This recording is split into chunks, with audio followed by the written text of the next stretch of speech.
With a new patch full of nerfs to high cost units and insane buffs to lower costs like Zac, let's have a look at our top 5 comps for you to try. Now if you like to play reroll comps, then Kai-Zac reroll will be a blast for you. With only low cost units like Kai'Sa, Zac, Jax, Volibear, Lee Sin, Karma, Malphite and Nasus, you'll have the ultimate reroll comp online. Now because your primary focus will be to 3-star both Kai'Sa and Zac at level 6, you'll have to save up gold in the early game to start your slow roll strategy. But this will be easier than other reroll comps, as you'll use the Lagoon and Shimmer Scale traits to constantly drop extra gold during your fights. Your Dragonmancer hero Kai'Sa is the main carry of this comp. Her itemization is pretty straightforward, 1 mana item and 2 damage items. So Blue Buff and Dual Gauntlet in combination with Infinity Edge are definitely her best in slot. Your other 2-cost carry is Zac.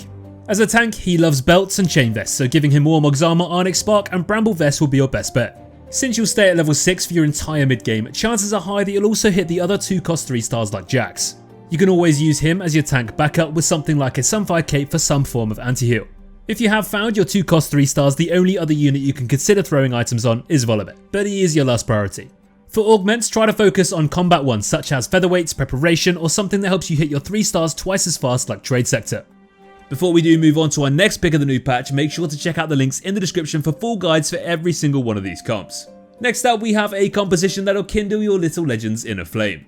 Dragonmancers now have even stronger early and mid game than they already had in the last patch. You obviously play all 6 Dragonmancers in Karma, Yasuo, Lee Sin, Volibear, Kai'Sa and Set. Since this is a slow roll comp, it'll be harder to reach level 8, but if you do, throw in Qiyana and Bard for their extra utility. Karma 3-star is the main unit that lights up this comp, and the faster you hit this, the longer your win streak will stay on fire. As she's a 1-cost unit, you don't really want to push levels at all, and slow roll above 50 gold at level 5. You also don't have to be afraid of losing your first few PvP rounds for carousel priority and have very specific item build. Speaking of items, Jeweled Gauntlet in combination with Infinity Edge will make Karma a one-shot monster. As a third item, you want to go for either Hand of Justice or Bloodthirster, as we're going to look to frontline her so she gets focused, generates mana faster, and then the one-shotting begins. Your secondary carries are the Dragonmancers Lee Sin and Yasuo. Think of Lee Sin as a support unit for Karma. Multiple Chalice of Power, Zeke's Herald or Banshee's Claws are all great. Yasuo is simply the perfect unit to hold all remaining items and a nice bonus. For your augments, seeing a Dragonmancer heart or even a crest or crown emblem on Qiyana will make playing this comp a lot easier than it already is. This will activate Dragonmancer 6 without finding Yasuo, which spikes your mid game significantly. Axiom Arc or Jeweled Lotus are also instant pickups, as they help our main carry clean up the enemy board a lot faster.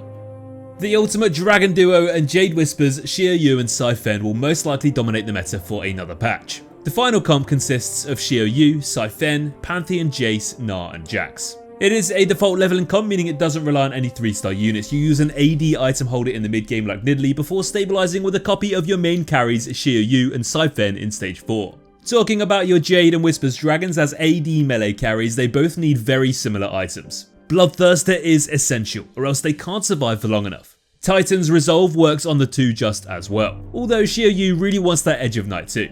For a third item, you can always go for something offensive in Giant Slayer on Xiao Yu and a Runaan's Hurricane on Saifen. Your secondary carries form your second duo, the 4-costs Pantheon and Jace. Pantheon will need the same items as your dragons, but it's also fine to treat him as a traditional tank instead. Your other 4-cost Jace is really flexible though, so you want to send everything AP his way. Items like Morellonomicon, Archangel Staff, Ionic Spark, etc. But keep in mind, since you're playing 4 Whispers, you should always prioritise Pantheon over Jace. For augments, any form of Knife's Edge is really good since your entire team sits in the front 2 rows. Though there is no damage without enough sustain, so make sure you also pick up any healing augments for your melee carries like Celestial Blessing or Thrill of the Hunt. Number 4 on our list is the Exodia Age of Dragons comp. There is no Dragonlands without a comp based around dragons, so the ultimate dragon board will make use of Terra, Alshin, Shyvana, Idus, Rakan and Bard. Since you really want to play mostly high cost units, this comp, unlike all the others, is a fast 8 comp. That means you want to save up gold and health early by going on that win streak, whilst constantly slamming items and slotting in higher cost units to not lose out on any board strength. Your most important dragons are Alshin and Terra. Alshin wants Spear of Shojin, Archangel Staff and Giant Slayer to dish out the damage. For Terra, you're first looking at a Gargoyle Stoneplate, and then at more armor in Bramble Vest and more magic resist in Dragon's Claw. For your utility dragon, Shyvana, the only item you really want to have on her is a Morellonomicon for that extra burn and the healing reduction. Anything else on her after that is just a nice bonus. Playing a fast 8 comp with so many dragons is not an easy task though, which is why you'll have to pay attention when picking augments. Good choices are something like Tiny Titans to take advantage of the HP gap and reach the late game easier, Salvage Bin to slam all items you have into general good items that will help your entire team win streak easier, or Binary Airdrop, which you have to play right by always having one item slot left on your units to get that extra item. These 3 augments are really good to keep you on a win streak though, but if you happen to see a high-end shopping or an Age of Dragons augment, consider yourself lucky and catapult yourself to that first lobby position. The last comp on our list is the true definition of GG easy, Guild Gang. Playing a full guild comp should finally be worth it, and it can actually be really good now. Zippy, Jace, Twitch, Bard and Sejuani form your guild core. The cool thing about Guild though is you have so many unit options to throw in, but Shyvana will probably be your best bet. Since there are strong guild units throughout the game, you'll basically have a carry for every single stage. A 2-star Twitch can be your early AD carry, Zippy will snowball your mid game, and a level 7 copy of Jace as your AP item holder at the start of stage 4 will bring that guild gang together. You can decide to slow roll if you find multiple Zippy copies at level 7 or rush to level 8 to find your rarest guild member, Bard. The main carry in this comp though is the Guild Dragon Zippy. Titan's Resolve, Bloodthirster and then something like Infinity Edge are ideal for him. This will give him enough sustain to jump onto those enemy carries in the corner and take them down.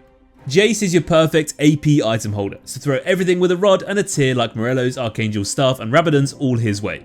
And lastly we have our early AD carry Twitch. Guinsoo's Rageblade and Runard's Hurricane are all you really need on him, so only bother using another bow or sword item component on him if you finalise your itemization on your main carry Zippy. For your augments, it's obvious that you should pick up any guild related augments such as Heart, Crest or Soul. Gear upgrades or Loot Master are other S tier augments though, as they're more or less exactly made up for this comp. Well, that's going to wrap up our top 5 comps you have to play from our Challenger experts. If you've enjoyed this video, please make sure to subscribe and hit that bell icon to stay ahead of the meta.